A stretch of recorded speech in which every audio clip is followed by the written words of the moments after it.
Normalmente são chamados de fonte jornalística, mas mesmo com o termo depreciativo usado pela mídia tradicional, muita coisa transparece nessa história.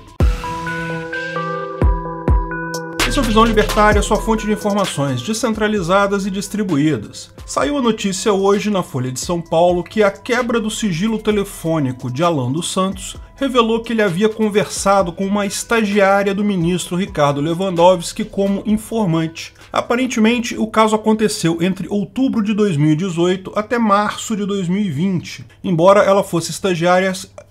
ela trabalhasse no gabinete do ministro apenas até o final de 2019. A reportagem da Folha de São Paulo registra que a estagiária entrou em contato com Alan dos Santos porque queria trabalhar em outro lugar, não gostava de trabalhar no gabinete do Lewandowski, mas que estava lá para aprender. Ela gostaria de trabalhar na equipe da Bia Kicis, que hoje é deputada federal, mas já foi advogada-geral do Distrito Federal. Alan dos Santos pede que ela continue no gabinete do Lewandowski atuando como informante e pergunta o que ela viu ali de mais espantoso. Abre aspas, o que vi de mais espantoso é que realmente eles decidem o que querem e como querem. Algumas decisões são modificadas porque alguém importante ligou para o ministro, fecha aspas. Vamos combinar, não se trata de uma grande novidade assim saber que os ministros do STF já deixaram há muito tempo de atuar como juízes. São políticos não eleitos que fazem o que a agenda política deles demanda. Ela descreve, por exemplo, o caso da entrevista do Lula pouco antes da eleição de 2018,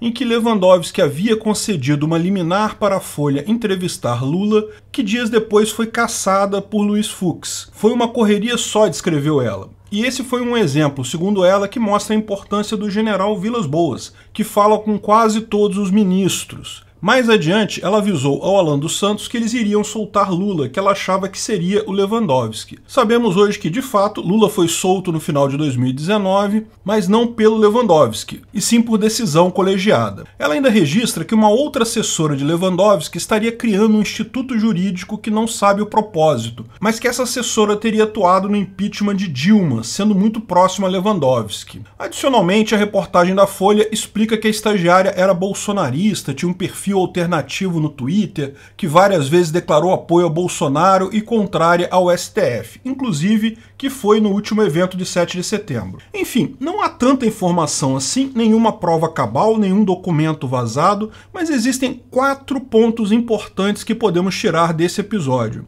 Primeiro, como é curioso a mídia tradicional acusar o jornal Terça Livre de fazer algo que é absolutamente comum na mídia tradicional em si. Todos os grandes repórteres políticos da mídia tradicional são conhecidos justamente por terem uma rede de informantes em vários locais, vários gabinetes e órgãos de Brasília. Lauro Jardim, Cláudio Dantas, todos esses jornalistas que têm um nome no mercado, têm esse nome justamente porque têm boas fontes. E essas fontes atuam exatamente do mesmo modo, entregando informações porque têm afinidade ideológica ou porque recebem alguma recompensa. Por exemplo, a quebra de sigilo telefônico do Alan dos Santos deveria ser apenas no âmbito da CPI da Covid, não deveria ser informação pública. No entanto, a Folha teve acesso a esse material. Como é que será que isso foi parar lá mesmo, né? Será que não teve nenhuma fonte aí no meio do caminho? Normalmente, na mídia tradicional, são chamadas de fontes e tem o sigilo preservado até por força da lei. No caso de jornais de direita, da nova mídia, porém, são apenas informantes, espiãs, e podem ser execradas livremente pela extrema imprensa. Mas esse é só um dos aspectos da coisa. Alguns dos fatos revelados por ela, mesmo sendo coisas que todos nós já sabemos, vêm a confirmar tais opiniões.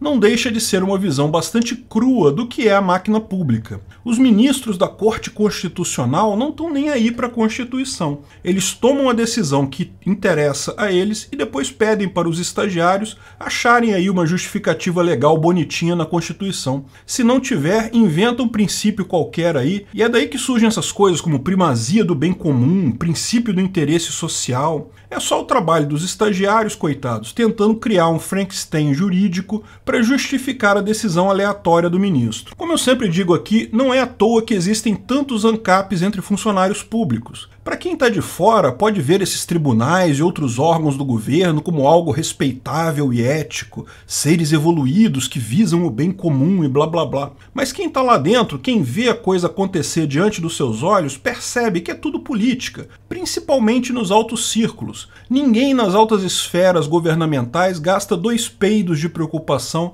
pensando em bem comum, vidas, desigualdade, etc. Quando usam esses termos, é apenas porque isso adianta o objetivo político deles. No final, a máquina é apenas isso. Uma máquina, cujo objetivo é roubar a sociedade e distribuir dinheiro entre políticos, funcionários públicos de alto escalão e amigos de políticos. Eu falei em vários vídeos que é minha opinião que houve uma grande briga entre as Forças Armadas, particularmente o grupo do general Vilas Boas e alguns ministros do STF que estavam por trás dessa questão de tornar o Lula inelegível e tudo mais. A prisão do Daniel Silveira, vocês lembram, eu ressaltei exatamente esse contexto. Essa briga ainda não terminou e eu tô ansioso para ver quais serão os próximos rounds dela. Um terceiro ponto curioso é como a direita está efetivamente mudando as coisas no Brasil. Eu sempre deixei claro que não acredito que se possa, de fato, ter um governo de direita. O governo, a ideia do Estado em si é, por definição, socialista. Cada chefe intermediário, cada pessoa em qualquer lugar com poder na administração pública tem incentivos para aumentar o Estado, porque isso aumenta o poder pessoal dele. Lógico, tem muitas pessoas, principalmente nos níveis mais baixos, que são éticas e tomam boas decisões. Mas nesse jogo político, quem joga eticamente nunca vai muito longe na carreira.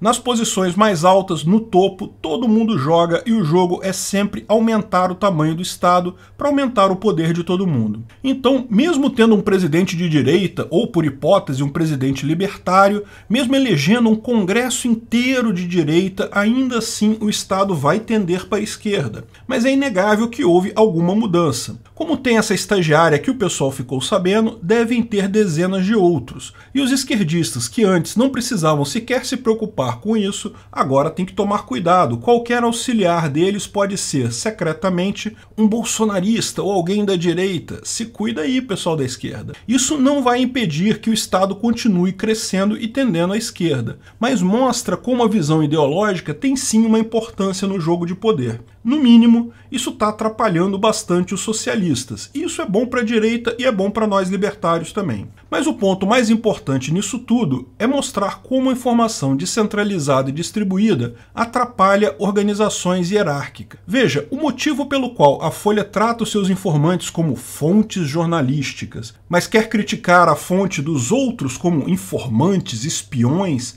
é muito simples. A Folha sempre foi complacente com o governo socialista. Toda matéria bombástica da mídia tradicional que você viu na vida sempre foi uma explosão controlada. Dá uma aparência de que há alguém atacando o governo, mas na verdade não há. O governo consegue manter o controle sobre a mídia porque a mídia depende muito do governo. E são poucas mídias tradicionais. As mídias alternativas, por outro lado, não têm ligação nenhuma com o governo, pelo menos na maior parte das vezes, e o governo não consegue controlar de forma alguma. Não é à toa que tentam a todo custo criar mecanismos de combate a fake news, que nada mais é que uma tentativa de censura com outro nome. É justamente porque eles não conseguem esse controle. E isso é esperado. Num ambiente de informação ampla, em que todo mundo pode falar e todo mundo pode escutar outras pessoas, passa a haver um incentivo enorme para quem, dentro de uma estrutura hierárquica, decide delatar seus superiores. Temos visto isso acontecer o tempo todo. Há um tempo atrás, uma pessoa de direita no governo não teria interesse em fazer algo do gênero porque, mesmo que contasse tais segredos para jornais e revistas de direita, isso seria controlado pelo governo, em última análise. Agora, com cada vez mais canais de divulgação que estão fora do controle do governo, mais crescem as oportunidades para quem está dentro do governo fazer isso e lucrar no processo. Existem, nos Estados Unidos, organizações até especializadas em fazer isso, como o Project Veritas. Mas esse tipo de atuação acontece em todas as grandes estruturas hierárquicas, e pode acontecer para os dois lados. A esquerda também usa muito isso. A grande questão é que isso passa a favorecer muito mais estruturas descentralizadas e distribuídas, muito mais aptas a lidar com isso, justamente porque não existe uma hierarquia de poder. Vai ser interessante ver como isso vai evoluir nos próximos anos. Obrigado pela audiência. Essa notícia foi sugerida por Joseph Smith, Profeta do Ancapistão, escrita e narrada por Peter Turgunia. Esse vídeo foi um oferecimento de armataweb.com, cloud e serviços de data center, 100% de compromisso com a satisfação e privacidade dos clientes. Aceitamos Bitcoin, veja o link na descrição do vídeo. Se você gostou desse vídeo, clique no like e compartilhe ele em suas redes sociais. Se inscreva no canal para nos ajudar, clicando no botão vermelho abaixo. Se quiser ser avisado de novos vídeos, clique no sininho ao lado. Se você quiser comprar camisas e outros itens do Visão Libertária, veja nossos itens no site Pimenta no Café, pimentanocafé.com.br/Visão Libertária, tudo junto sem acento, ou clique no link da descrição. Até a próxima!